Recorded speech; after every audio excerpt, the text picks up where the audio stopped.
السلام علیکم ورحمۃ اللہ تعالی وبرکاتہ۔ وعلیکم السلام ورحمۃ اللہ وبرکاتہ۔ نحمده ونصلي ونسلم على رسوله الكريم اما بعد فاعوذ باللہ من الشیطان الرجیم بسم اللہ الرحمن الرحیم ان اللہ وملائکته یصلون علی النبی یا ایہا الذین آمنوا صلوا علیہ وسلموا تسلیما اللہم صل علی سیدنا ومولانا محمد معدن الجود والکرم وآلہ الکرام وابنہ الکریم وبارک وسلم صلاۃ وسلاما علیک یا رسول اللہ صلی اللہ تعالی علیہ وسلم۔ تو اس سے پہلے وضو کا بیان ہم نے تفصیل کے ساتھ سنا اور اس کو سمجھا۔ اب یہاں سے موزوں پر مسح کرنے کا بیان بہت ہی اہم بیان ہے۔ اگرچہ ہمارے دیار میں ہمارے علاقے میں اس طرح کے موزے نہیں پہنے جاتے جس پر مسح کرنا جائز ہو، وہ جو چمڑے کے موزے پہنے جاتے ہیں یہ اس کا بیان ہے۔ جو ہمارے یہاں عام طور پر سوتی یا کاٹن کے موزے پہنے جاتے ہیں، اونی موزے پہنے جاتے ہیں، ان پر مسح کرنا جائز نہیں ہے۔ اب مسح کرنے کا کیا مطلب ہے؟ یعنی وضو میں مسح کرنا، پاؤں دھونے کے بعد موزے کو پہن لینا، اور پھر اس کی ایک مدت ہوتی ہے۔ جیسے مقیم جو شخص ہے اس کے لیے 1 دن 1 رات کی مدت ہوتی ہے، اور جو مسافر ہے اس کے لیے 3 دن 3 رات کی مدت ہوتی ہے۔ یعنی ایک بار پاؤں دھونے کے بعد ان موزوں کو پہن لیا، جیسے چمڑے کے موزے تھے ان کو پہن لیا، اس کے بعد حدث لاحق ہوا یعنی وضو ٹوٹ گیا، تو اب دوبارہ جب وضو کرے گا تو دوسرے اعضاء تو دھوئے گا، چہرہ دھوئے گا، ہاتھ دھوئے گا، سر کا مسح کرے گا، لیکن پاؤں دھونے کی ضرورت نہیں ہے جبکہ موزے پہنے ہوئے، بس اس کے اوپر مسح کر لینا کافی ہے، موزے کے اوپر مسح کر لینا کافی ہے۔ اس مدت کے اندر جو 1 دن 1 رات کی مدت ہے مقیم کے لیے، اس میں جتنی بھی مرتبہ درمیان میں وضو ٹوٹے گا وہ باقی اعضاء کو تو دھوئے گا، لیکن پاؤں کو دھونے کی ضرورت نہیں، اس پر مسح کر لینا کافی ہے۔ یہ ایک رخصت ہے اسلام کے اندر، کیونکہ آپ دیکھیں تو ٹھنڈی کے موسم میں خاص طور پر اگر بار بار وضو کرنا پڑے اور بار بار پاؤں کو بھی دھونا پڑے تو اس سے جو ہے کہ حرج میں آدمی پڑ جائے گا، تکلیف کا سامنا کرنا پڑے گا۔ تو اس وجہ سے ایک رخصت یہ رکھی ہے کہ پاؤں کو 1 مرتبہ دھونے کے بعد یا 1 مرتبہ پورا وضو کرنے کے بعد موزے کو پہن لیا، اب اس کے بعد جب بھی حدث لاحق ہو، بے وضو ہو جائے تو صرف موزوں پر مسح کر لینا کافی ہوگا۔ لیکن جو ہمارے یہاں عام طور پر موزے پہنے جاتے ہیں ان پر مسح کرنا کافی نہیں ہوگا، بلکہ ان موزوں کو اتارنا پڑے گا اور پاؤں کو دھونا ضروری ہوگا وضو کے اندر۔ جس طریقے سے عام طور پر پاؤں کو دھوتے ہیں اسی طریقے سے پاؤں کو دھونا ضروری ہوگا۔ اسی کو بیان کرتے ہیں کہ اگر کسی نے موزے پہنے ہوں تو کیا وہ پاؤں دھونے کے بجائے موزوں پر مسح کر سکتا ہے؟ تو جواب ہے کہ جو مرد یا عورت موزہ پہنے ہوئے ہو وہ اگر وضو میں بجائے پاؤں دھونے کے مسح کرے تو یہ جائز ہے، اور بہتر یہ ہے کہ پاؤں دھو لے بشرطے کہ مسح کو جائز سمجھتا ہو، کیونکہ مسح کرنا یہ ایک رخصت ہے اور اس کو ناجائز نہ سمجھے، یہ جائز ہے موزوں پر مسح کرنا۔ اور جو موزے ہیں اس کی تفصیل آگے آئے گی کہ وہ موزے کیسے ہوں جب ان پر مسح کرنا جائز ہوگا۔ اب مسح کرنے کا مطلب بار بار یہ لفظ آ رہا ہے، تو مسح تو جیسے کہ ہم پہلے بھی وضو کے بیان میں مسح کو سن چکے، پڑھ چکے۔ مسح کرنے کا مطلب یہ ہے کہ بھیگا ہاتھ، یہ جو تر ہاتھ ہے اس کو پھیر لینا کسی جگہ پر۔ سر کے مسح میں سر پر پھیرا جاتا ہے، تو موزے کے مسح میں موزے پر ہاتھ کو پھیرا جائے گا۔ اب وہ پھیرنے کا طریقہ ہے اس کو آگے بتائیں گے۔ تو پاؤں دھونا بہتر ہے، یعنی موزہ پہنا ہو تو موزہ اتار کر پاؤں دھونا بہتر ہے، لیکن جو اگر کوئی مسح کر لیتا ہے تو مسح کرنا بھی جائز ہے۔ موزوں پر مسح کرنے کے کیا شرائط ہیں، کب یہ جائز ہوگا؟ تو فرماتے ہیں کہ اس کی چند شرطیں ہیں۔ نمبر 1، موزے ایسے ہوں کہ ٹخنے چھپ جائیں، اس سے زیادہ ہونے کی ضرورت نہیں، اور اگر 2-1 انگل کم ہو جب بھی مسح درست ہے، ایڑی نہ کھلی ہو۔ ٹخنے یعنی جو پاؤں کی جو ابری ہوئی ہڈی ہوتی ہے، موزہ اتنا لمبا اتنا اوپر تک ہونا چاہیے کہ وہ ٹخنے چھپے ہوئے ہوں، ٹھیک ہے؟ اور اگر اس سے تھوڑا نیچے بھی ہے، ایڑی چھپی ہوئی ہے، تب بھی اس موزے پر مسح کیا جا سکتا ہے۔ پاؤں سے موزہ جو ہے وہ چپٹا ہوا ہو، جو بالکل ایسے چپٹا ہوا ہو، اور کہ اس کو پہن کر آسانی کے ساتھ خوب اچھی طرح چل پھر سکیں، ایسا موزہ ہونا چاہیے جو پاؤں سے بالکل چپٹا ہوا۔ پھر فرماتے ہیں کہ موزہ چمڑے کا ہو یا صرف اس کا تلا چمڑے کا ہو، یعنی اس کا جو نیچے سے جو اس کا سول کہہ لیجئے وہ چمڑے کا ہو، اور باقی کسی اور دبیز چیز کا ہو، یعنی کسی موٹی چیز کا ہو جس میں پانی رس کر نہ جا سکے، پانی کو وہ جذب کر کے اس کے اندر آر پر نہ ہو جائے پانی، ٹھیک ہے، بلکہ اگر پورا کسی دبی چیز کا ہے تو فتویٰ اس پر ہے کہ اس پر بھی مسح ہو جائے گا۔ لہٰذا ہندوستان میں جو عموماً سوتی یعنی کاٹن کے جو موزے ہوتے ہیں یا اونی موزے پہنے جاتے ہیں ان پر مسح کرنا جائز نہیں ہے، ان کو اتار کر پاؤں دھونا فرض ہے۔ یہاں جو بات چل رہی ہے کون سے موزے کی؟ چمڑے کے موزے ہیں یا ایسا موزہ ہے جس کے نیچے جس کا تلیا جو ہے وہ چمڑے کا ہو اور اوپر کا جو حصہ ہے وہ اتنے موٹی کسی چیز کا ہے جو چمڑا نہ ہو لیکن کوئی ایسی اتنی موٹی چیز سے بنا ہوا ہے کہ اس میں پانی آر پر نہ جا سکتا ہو، تو اس پر مسح کرنا جائز ہوگا۔ نمبر 4، وضو کر کے پہنا ہو، خواہ پورا وضو کر کے پہنا ہو یا صرف پاؤں دھو کر پہنا ہو اور بعد میں وضو پورا کر لیا ہو، ٹھیک ہے، تو پورا وضو کر لیا پھر موزے کو پہن لیا، پاؤں کا دھلا ہوا ہونا ضروری، یا پاؤں دھو لیے پھر موزے کو پہن لیا پھر وضو کو مکمل کر لیا۔ اب بعد میں جب بھی حدث لاحق ہوگا تو پورا وضو کرنے کی ضرورت نہیں، یعنی دیگر اعضاء کو دھوئے گا مسح کرے گا لیکن پاؤں کے اوپر یہ مسح کر لینا کافی ہے۔ نمبر 5، کوئی موزہ پاؤں کی چھوٹی 3 انگلیوں کے برابر پھٹا ہوا نہ ہو، یعنی چلنے میں 3 انگل بدن ظاہر نہ ہوتا ہو۔ چھوٹی 3 انگلیاں، یہ جو 3 انگلیاں اس طرف کی ہے وہ چھوٹی 3 انگلیاں، یعنی ان کی مقدار وہ موزہ پھٹا ہوا نہیں ہونا چاہیے۔ اگر اتنا پھٹا ہوا ہے یا اس سے زیادہ پھٹا ہوا ہے تو پھر اس پر مسح کرنا جائز نہیں ہوگا، ٹھیک ہے، یعنی بالکل پیک ہونا چاہیے۔ اس سے کم پھٹا ہوا ہوگا تو چل جائے گا لیکن اتنا یا اس سے زیادہ پھٹا ہوا ہوگا تو مسح کرنا جائز نہیں ہوگا۔ آگے ہے کہ ایک دفعہ موزے پہننے کے بعد کب تک ان پر مسح کر سکتے ہیں، یعنی مسح کرنے کی مدت کیا ہے، جو میں نے اجمالی طور پر آپ کو بتا دیا، 1 دن 1 رات مقیم کے لیے اور 3 دن 3 رات مسافر کے لیے۔ بتاتے ہیں کہ اس کی مدت مقیم کے لیے 1 دن اور 1 رات ہے۔ مقیم کون؟ یعنی جو اپنے وطن کے اندر موجود ہے یا کہیں گیا دوسری جگہ پر گیا ہے لیکن وہاں 15 دن یا اس سے زیادہ رہنے کا ارادہ ہے تو وہاں وہ مقیم ہو جاتا ہے، ٹھیک ہے۔ دوسرے کسی شہر میں گیا یا جو ہے کہ 100 کلومیٹر یا اس سے زیادہ کا سفر کر کے کہیں پہنچ گیا، 92.5 کلومیٹر سے زیادہ کا سفر کر کے پہنچ گیا تو راستے میں تو مسافر تھا لیکن وہاں جانے کے بعد اگر 15 دن سے زیادہ ٹھہرنے کا ارادہ ہے تو وہ وہاں جانے کے بعد بھی مقیم ہو جائے گا۔ اور اگر اپنے وطن کے اندر موجود ہے تو وہ آدمی خود بخود وطن اصلی میں جب بھی آئے گا وہ خود بخود مقیم ہو جائے گا۔ وطن اصلی کے اندر جہاں وہ پیدا ہوا، جہاں وہ رہتا ہے اور ہمیشہ وہیں رہنے کا ارادہ ہے تو وہ وطن اصلی ہوتا ہے۔ تو وطن اصلی میں کہیں سے بھی سفر کر کے آ جائے اور جیسے ہی وطن اصلی میں یعنی بستی میں آبادی میں داخل ہوگا وہ مقیم ہو جائے گا، پھر بھلے 1 ہی دن کیوں نہ ٹھہرنے کا ارادہ ہو بلکہ 1 گھنٹہ بھی رکنے کا ارادہ ہو تب بھی وہ مقیم ہو جائے گا وطن اصلی کے اندر۔ جیسے کہ ہم شہر صورت کے اندر رہتے ہیں تو یہ ہمارا وطن اصلی ہے جو یہاں مستقل سکونت پذیر ہے، یہیں پیدا ہوئے، یہیں ان کے ماں باپ رشتہ دار سب رہتے ہیں اور یہیں ہمیشہ رہنے کا ارادہ ہے تو وہ وطن اصلی ہو گیا۔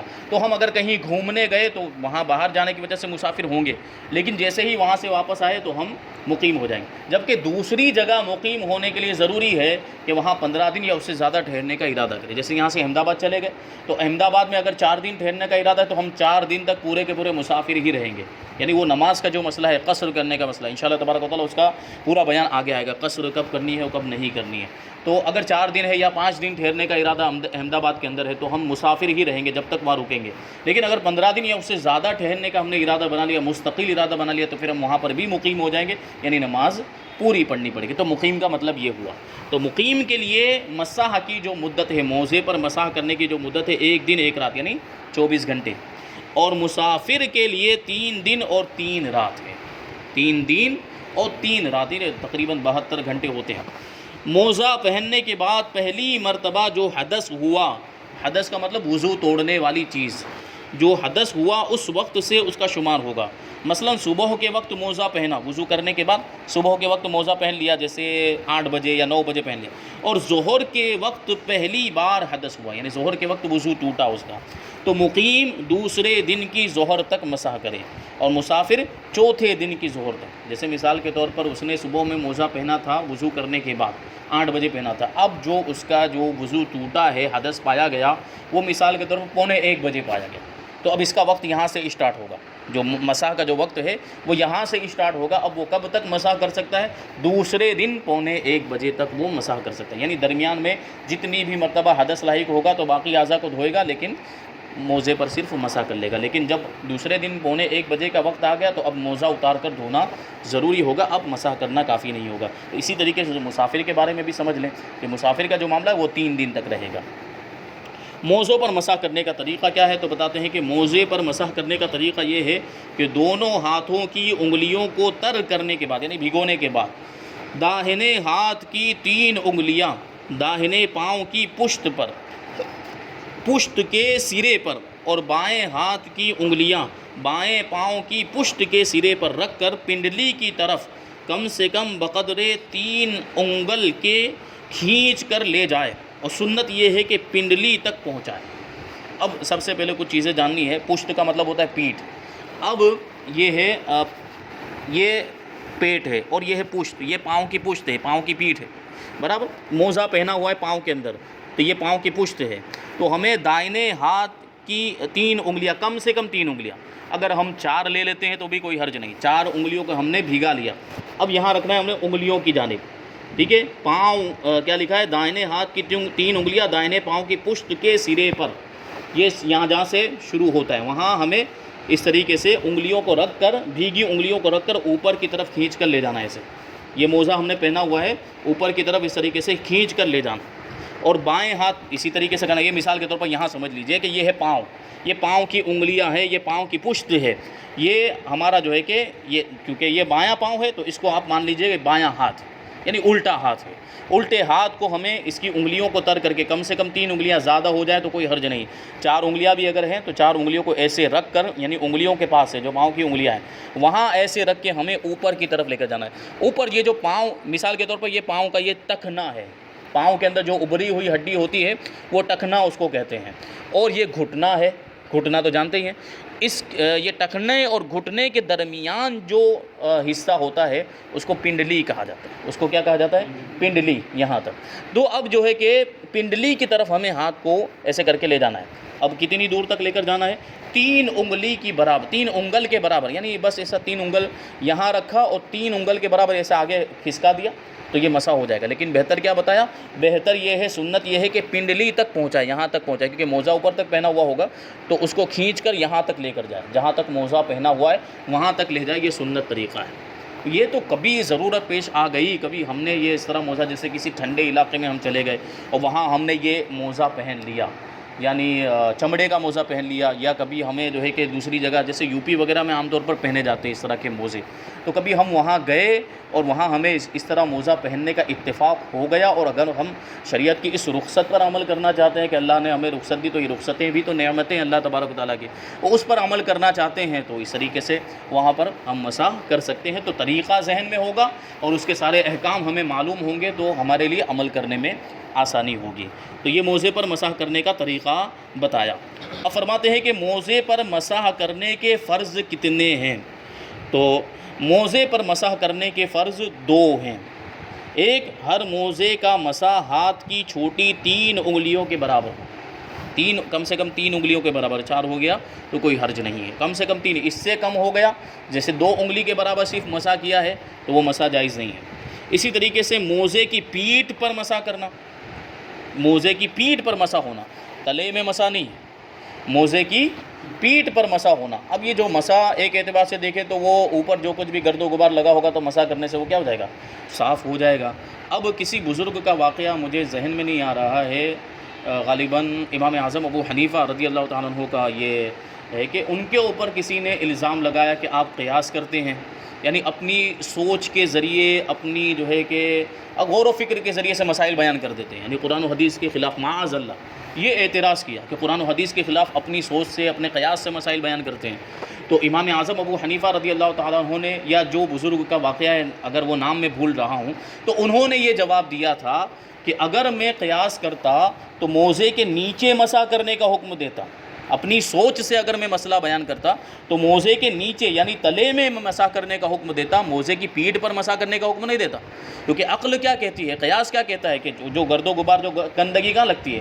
نیچے لگتی ہے. آدمی چلتا ہے تو چلنے کی وجہ سے جو بھی گندگی ہے وہ نیچے کی طرف لگے گی, پیٹھ کی طرف تھوڑی لگے گی.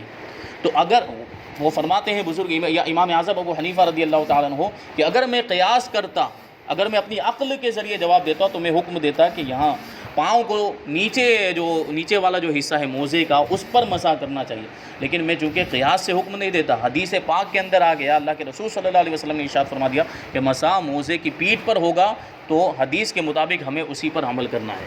تو حدیث پر ہم عمل کرتے ہیں، قیاس پر نہیں۔ ہاں البتہ جہاں پر قرآن و حدیث کے اندر صریح طور پر صاف طور پر کسی مسئلے کا حکم ہمیں نہیں ملتا ہے تو مجتہد وہاں پر اجتہاد کرتا ہے، یعنی مجتہد پھر اس جیسے دوسرے مسئلوں کے اندر اس کی جو نظیریں ہوتی ہیں، اس جیسے دوسرے مسئلے ہوتے ہیں اور اس سے مشابہت رکھنے والے جو دوسرے مسئلے ہوتے ہیں تو ان میں غور و فکر کر کے ان کے اندر جو علت پائی جاتی ہے وہی علت اگر دوسری جگہ بھی پائی جا رہی ہے، جو مسئلہ پیش آیا اس میں بھی وہی علت پائی جا رہی ہے، جس وجہ سے وہاں حکم جائز کا تھا وہی وجہ یہاں بھی پائی جا رہی ہے تو یہاں بھی جائز ہوگا، جس علت کی وجہ سے وہاں حکم ناجائز کا تھا وہی علت اگر یہاں پائی جا رہی ہے تو حکم یہاں بھی ناجائز کا ہوگا۔ تو یہ مجتہد قیاس کرتا ہے، یہ سب کا کام نہیں ہوتا، یہ مجتہد کا کام ہوتا ہے، لیکن یہ کب ہوتا ہے جب قرآن و حدیث کے اندر صریح طور پر صاف کوئی مسئلہ موجود نہ ہو، تب مجتہد قیاس کرتا ہے۔ تو یہ جو ہے کہ مسئلہ بیان کیا امام اعظم ابو حنیفہ رضی اللہ تعالیٰ عنہ کی طرف سے۔